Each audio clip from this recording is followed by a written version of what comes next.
This video is brought to you by OKCoin Crypto Exchange, where you can buy, sell, and trade your favorite cryptocurrencies, and you don't have to pay high fees.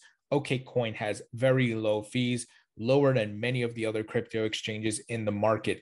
You can also stake your cryptocurrencies and keep 100% of the rewards. There are no fees. Other exchanges charge fees. OKCoin allows you to keep 100% of the rewards. Sign up with OKCoin, link in the description. Hi, everyone. Welcome back to the Thinking Crypto channel, your home for crypto news and interviews. With me today is Giancarlo, who is a former CFTC chairman, as well as the author of the book, CryptoDad, The Fight for the Future of Money. Chris, great to have you back on. It's great to be with you. Thank you for giving me this opportunity to speak with you.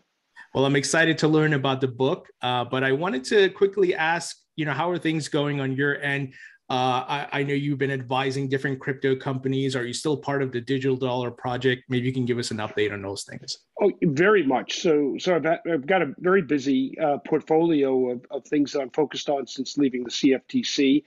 Some of it is in the role of senior counsel to the law firm of Wilkie Farr & Gallagher that has a really extraordinary crypto, fintech, DeFi practice, and advising a range of companies, including some of the largest crypto exchanges, trading platforms, large institutional investors in the space. We've seen an enormous amount of institutional interest in the space. So that work, I'm also sitting on a number of boards, including the board of Nomura Securities based in Tokyo, as well as its U.S. operation, and I'm on the board of the American Financial Exchange. But on the non-pecuniary side, I'm one of the co-founders of the Digital Dollar Project, which is not a commercial entity in any shape or form.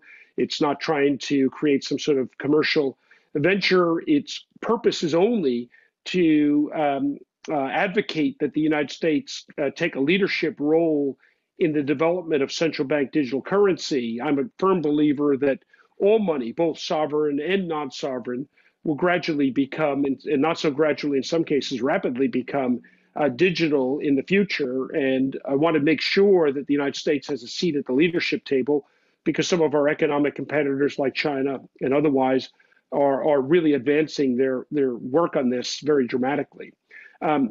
The Digital Dollar Project put out a very well-received white paper in May of 2020.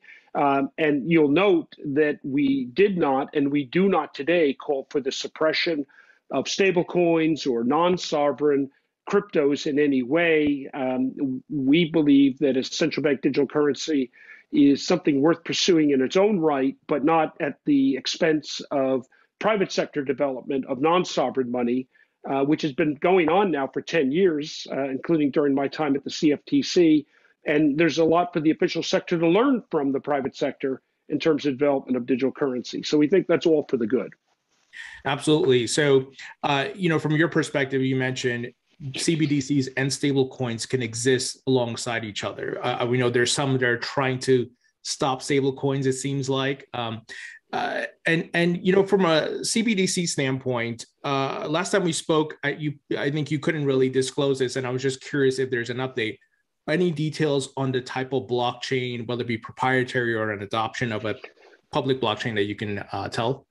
Well, I'll tell you what I can tell you, and I've actually got some big news to share with you. But what I can tell you is that the Digital Dollar Project does not intend to attempt to pick winners and losers when it comes to the technology component of a U.S. central bank digital currency. That's really for the official sector.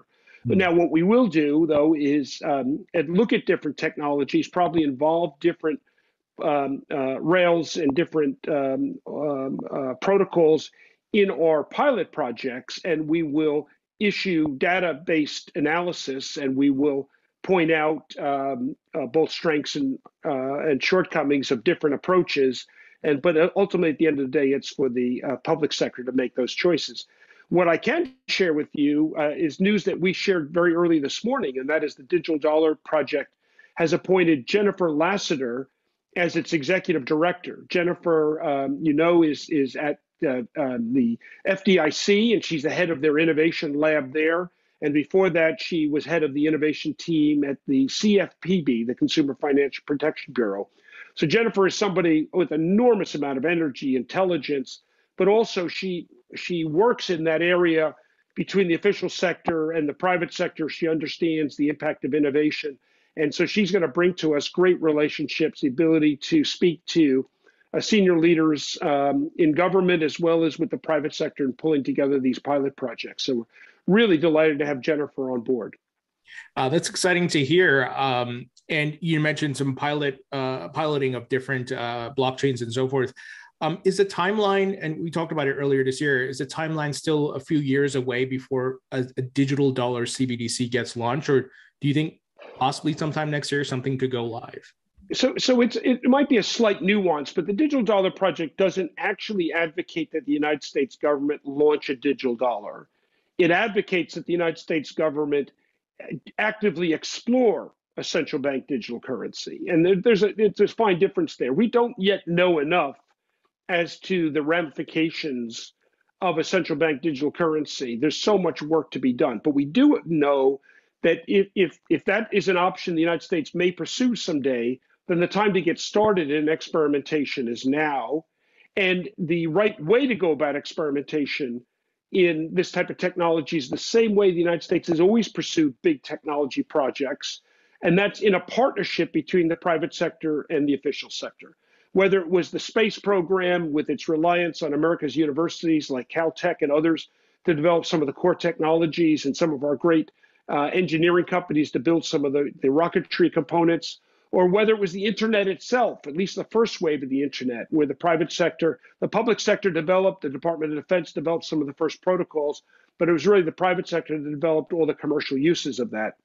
If any type of digital dollar is going to be successful, it's going to require a large component of private sector engagement, involvement in it. And so what we're advocating is for those experiments to get underway sooner rather than later.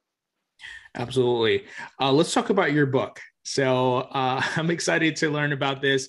What was the genesis of the idea for you to write this book? And maybe you can give us the premise and the overview for those who may not be familiar with it yet.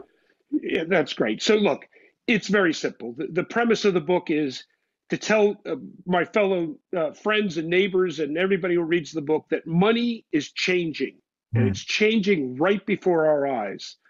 It's rapidly becoming digital, decentralized, tokenized, borderless, less exclusive, faster, more convenient. That change is going to take place. As I mentioned before, society's been experimenting this now for 10 years, from the launch of Bitcoin and out of the ashes of the last financial crisis.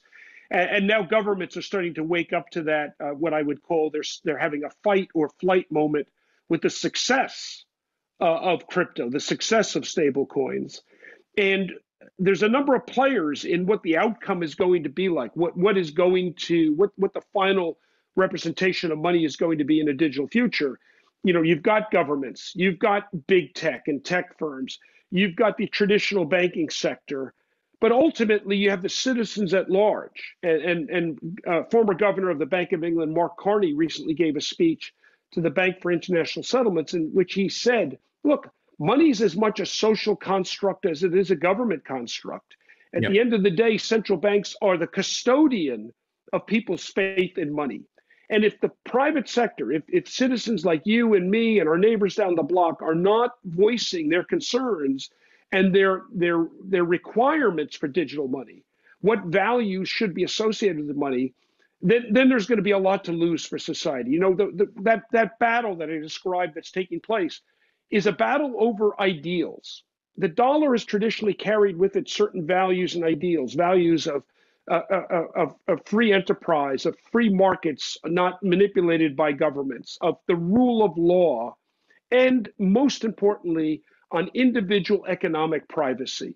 Citizens here in America under our Fourth Amendment have an expectation of privacy in their private affairs. I'm talking about legal activities. I'm not talking about illicit activities, but an expectation of privacy in legal activities. Yet others that are experimenting with digital money, whether they are sovereigns like China, which see the values of state surveillance and the values of social credit scoring their citizens, have different value expectations. And, non-sovereigns have expectations of mining data for commercial use. And so what values should be in the digital money of the future, that debate is taking place today. And we at the Digital Dollar Project want to make sure that the voice of a free people, of society, is expressed as that development is taking place. So we make sure the values that got us here in an analog dollar will be the values that will take us into tomorrow and that our children and our grandchildren will enjoy in a digital dollar. Yeah, that's such an important element. And we had touched on it in the interview earlier this year with the Constitution. How does it align with the Constitution and maintaining those rights? Well, I'm looking forward to reading the book, and I will put a link in the description to everyone who's listening to check that out. Let's talk Bitcoin futures ETFs. This is the big news of the week. Multiple ETFs have been approved. Seems like more are on the way. I want to get your thoughts on this. And could we see a physically backed Bitcoin ETF, which I think more people view as the ideal ETF? Yeah, so there's a lot to say about today's launch of the ProShares ETF. One is record trading volume, which to me signifies that the absolute demand from the public was there for it and remains there for it, and probably will be enjoyed by other ETFs that will be launched in the weeks and months to come. I have to say, I find it personally quite satisfying that the SEC, in choosing whether to have this based upon spot markets or futures markets transaction, selected futures markets, and I do believe there's enormous need for a spot one as well. But I just selfishly find it satisfying because 4 years ago, when I at the CFTC were grappling with the launch of Bitcoin futures, we faced enormous ridicule and pressure, both by regulators at home and abroad, as well as by Wall Street, not to greenlight Bitcoin futures because, in the eyes of many, we were legitimizing Bitcoin. In the eyes of others, the market couldn't handle the volatility of the instrument, and yet we were not swayed by those resistance arguments. We believe that the best way to establish the value proposition was to let the free market do it, allow both people that had a dim view of the prospects of Bitcoin to trade alongside those that had a broad view of the value proposition, and let the marketplace resolve those issues to create a market that one could go both long and short in. We allowed market forces to determine the true value proposition of Bitcoin. And it's worked very well. It's allowed institutional money to come into a deep, liquid, transparent, well-managed financial market overseen by, I think, the world's premier market regulator, the CFTC. So your listeners will understand a degree of personal pride I take that our market, in a sense, has now been validated by this. Now, having said that, I fully understand that there's demand both for an ETF based upon financial on Bitcoin futures and ETFs based upon spot markets. And I think that starting with one, and the CFTC has had 4 years to understand regulating Bitcoin financial markets, i.e. derivatives, but regulated markets. The SEC has no experience to date in overseeing regulated markets. They have experience in enforcement actions, they have experience in others, but they don't have experience in actually day-to-day overseeing a Bitcoin-derived market. Well, starting today, they're now going to get that experience. And I think that's all for the better.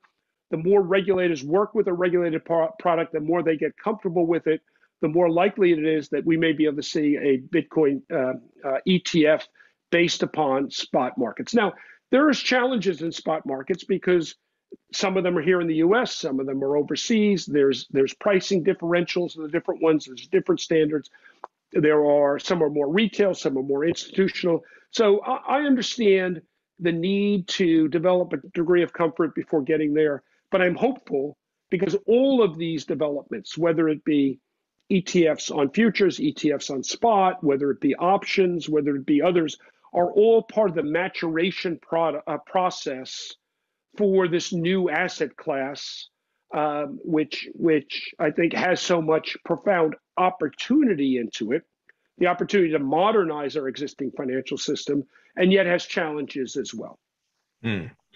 I'll say one other thing. Sure. A lot of people make a big issue of the volatility of Bitcoin, and some people, use that volatility as a way to disparage Bitcoin.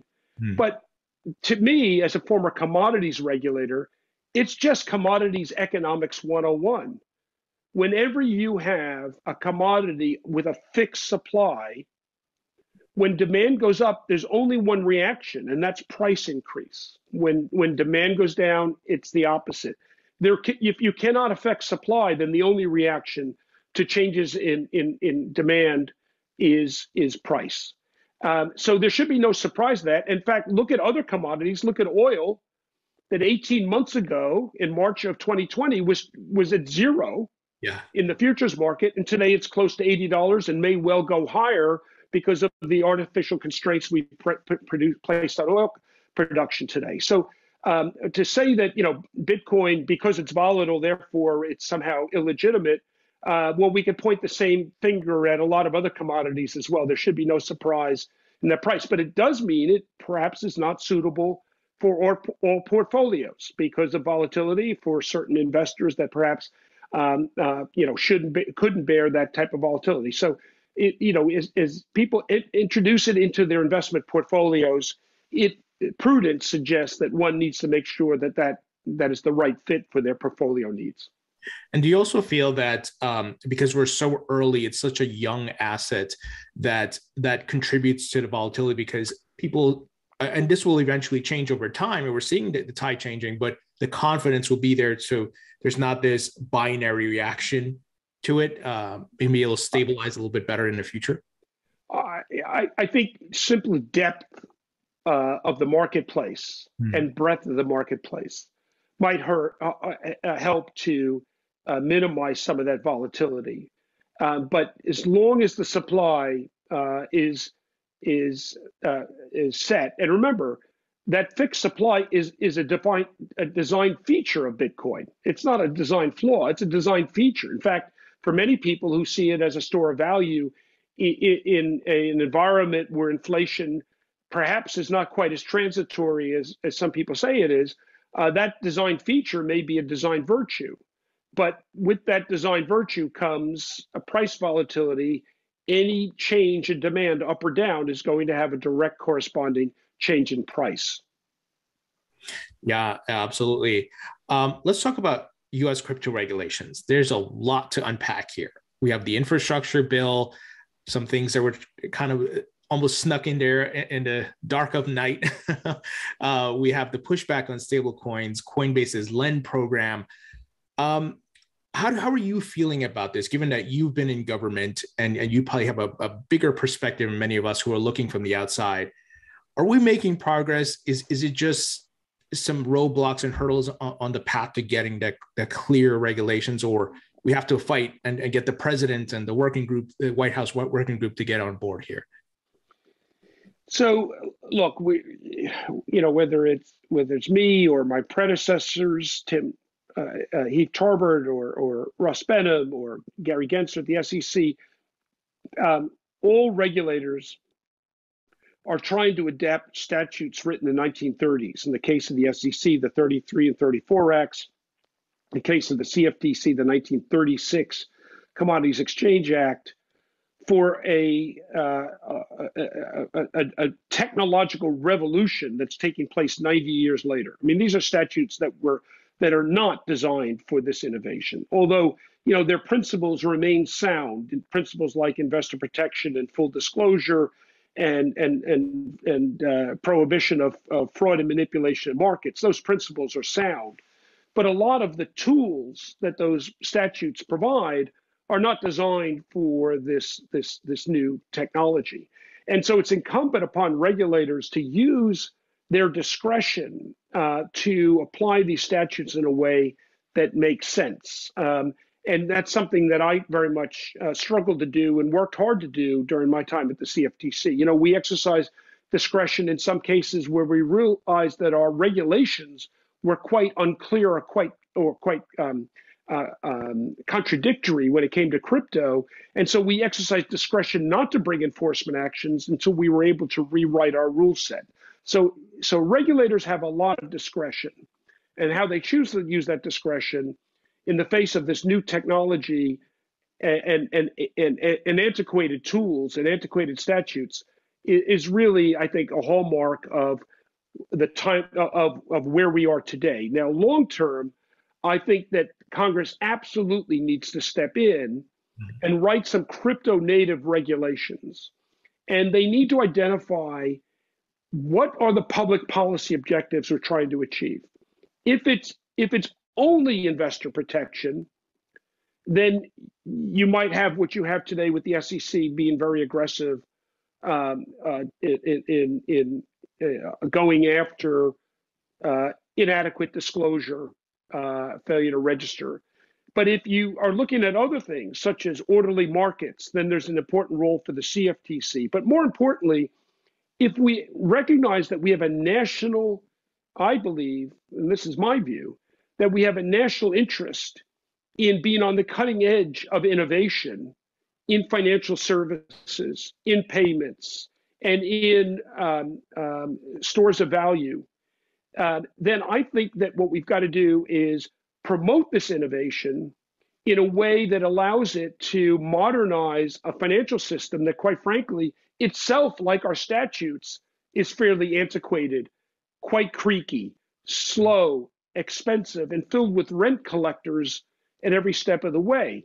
You know, if we can send a text message around the world in seconds, you know, why does it cost most immigrants, 5 to 17% to send remittances around the world? Why does it take 3 days to settle a bank transaction? Why does it take 30 days for small businesses to get receivables on their credit card transactions? Why is payroll every 2 weeks or twice a month? Why isn't payroll done continuously all day long so that people don't have to wait for that check to come in? Well, all that is possible with this new technology. What holds it up is this legacy financial structure and perhaps legacy regulatory structures. And so a lot of people view this technology in a very defensive posture. And I do think one needs to be cautious. And as a former regulator, I'm cautious by nature. But we also need to see it as an opportunity.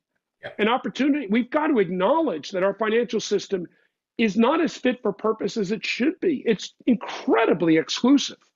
Why do I say that? Because it requires identity as a first step in every transaction. Well, 5% of our citizens probably don't have identity, either by choice or by immigration status or otherwise. In the world today, out of 8 billion people, 1 billion don't have identity. And so we have a financial system that is very exclusive. And we can make it more inclusive if we didn't need identity as a first step, and that's what tokenization provides us. Let's have identity as a secondary step if we need it, because through pattern recognition and otherwise we recognize illicit behavior, and then we can go back and find out identity. So the technology provides us with the opportunities to modernize the system. If we have the will, if we have the courage, if we have the willingness to see this as much of an opportunity as it is a challenge, and seize that opportunity, as we did with the first wave of the internet, as we did with the space program. We need to have the courage as a pioneering society to take a pioneering approach to new innovation in the internet of value, the future of money. Now, do you think Congress is the one that has to pull the trigger here, so to speak, to get all these different agencies, whether right or wrong, SEC, CFTC, and so forth, on the same page, on the same agenda? Like, okay, everybody get in line. This is what we're moving forward with?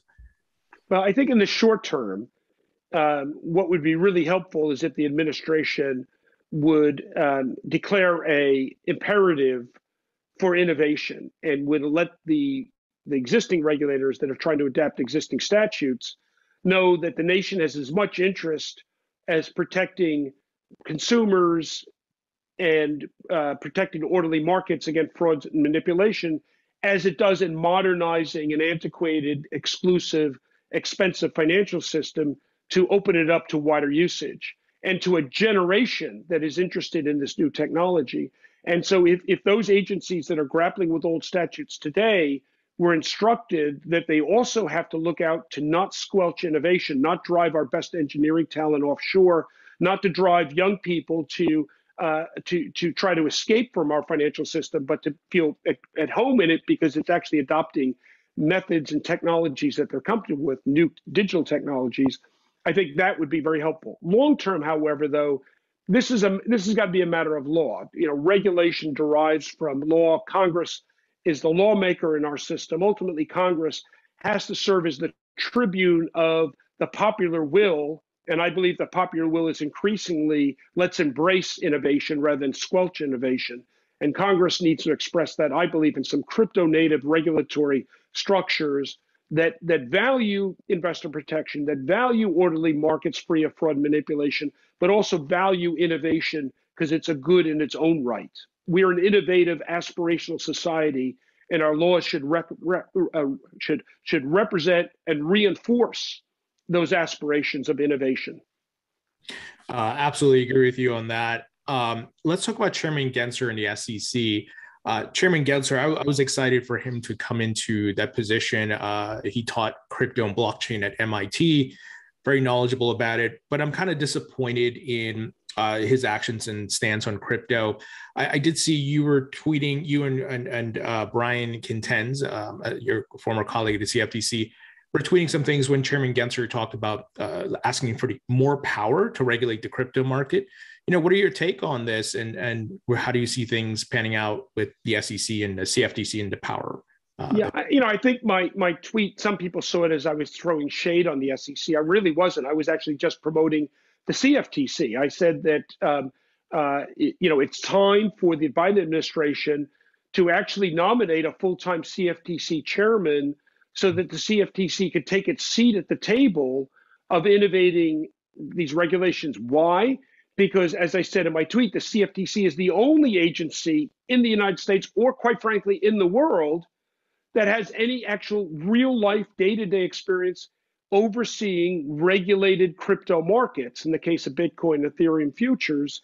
And it's got 4 years worth of experience. I mean, that's a lot of experience. And so the CFTC needs to be at that table alongside the SEC, which is getting its first experience starting this morning. So, and that's important experience, but 4 years in this world's a long time.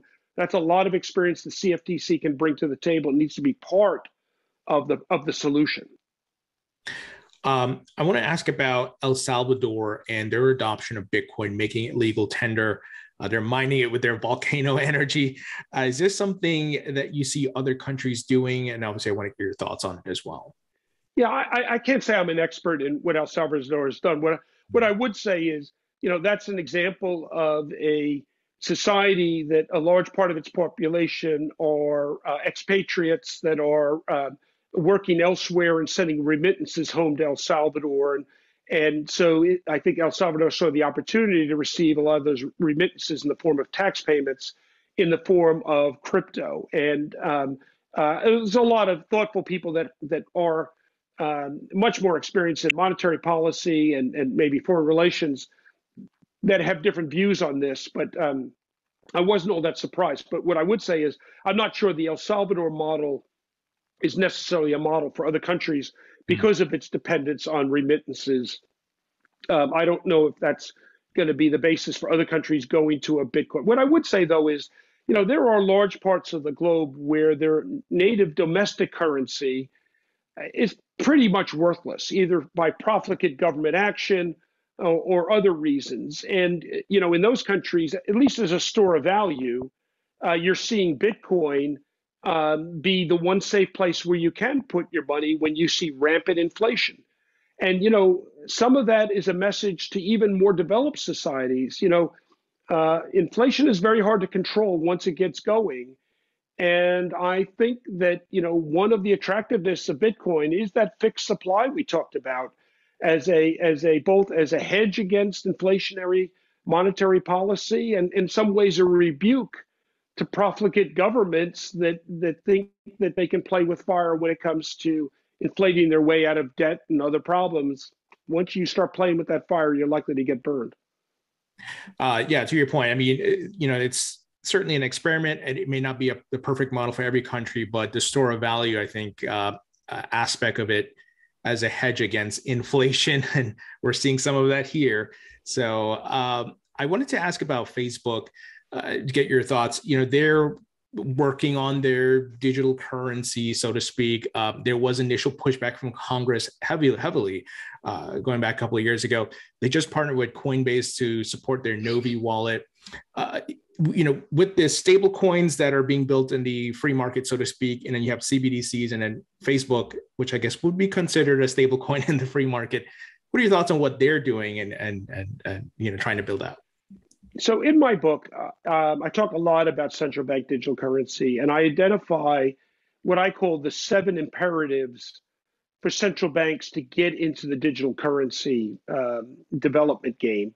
And the very first one, which is what I think started first China and then other central banks looking at central bank digital currency, is data.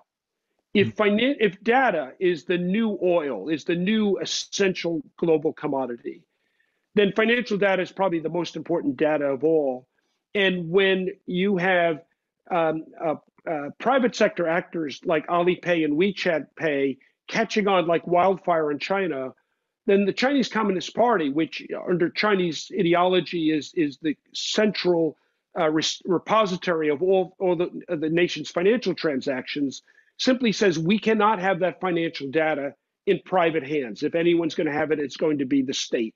But it's not limited to communist authoritarian regimes that concern about data, because it was, I believe, Facebook's first announcement about its Project Libra that got regulators and legislators and policy and central bankers in the United States and in Europe suddenly concerned about the development of non-sovereign digital money and starting to say we need to think about sovereign digital money. So data capture, financial data capture, I think is one of the first reasons why central banks are looking at central bank digital currency. The second reason is financial system modernization. If you look at economies like Singapore's and others that are highly dependent on financial services, they've been out early experimenting with central bank digital currency as a way of modernizing their financial systems. A third reason is financial inclusion. When you go from an account-based system to a token-based system, you can bring much more people into the financial system. And so whether it was the Bahamas looking at the sand dollar, or Laos and Cambodia, others looking at this, what they're trying to address are issues of financial inclusion. But here in the United States, we've also, especially through COVID, realized the degree to which we're financially under-inclusive. And I think that's certainly one of the driving factors. I participated in several congressional hearings where financial inclusion was one of the big issues that crossed the political aisle from right to left for interest in central bank digital currency. A fourth reason why central banks are pursuing this is monetary policy precision. We saw the imprecise nature of an analog monetary system during COVID crisis when the federal government was sending paper checks to people, many of whom didn't have bank accounts or couldn't leave their house to go to the bank because of COVID, right? And if they could have been able to, with a means of identity, actually put digital dollars onto people's mobile devices, it could have been done instantaneously. The fifth reason I believe central banks are looking at central bank digital currencies is the incredible rise of stable coins. The emergence of stable coins as an international payment and settlement mechanism just over the last 18 months has got central banks in what I call a fight or flight moment.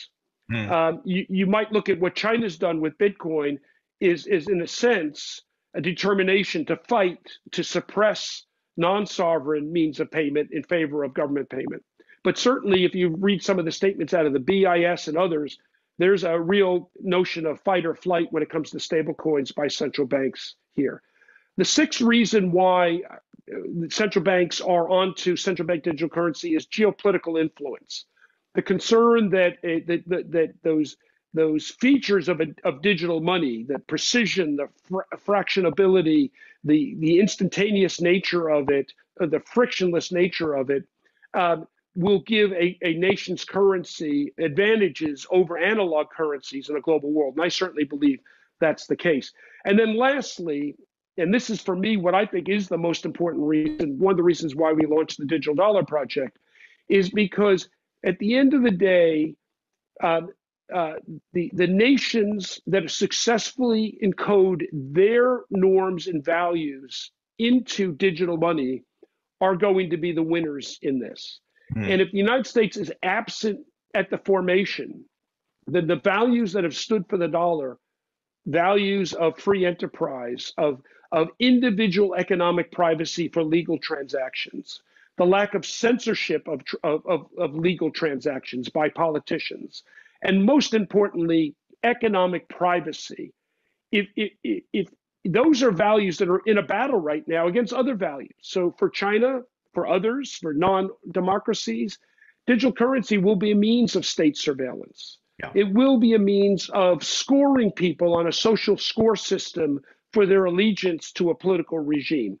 It will be a system for political party ascendancy over the rule of law.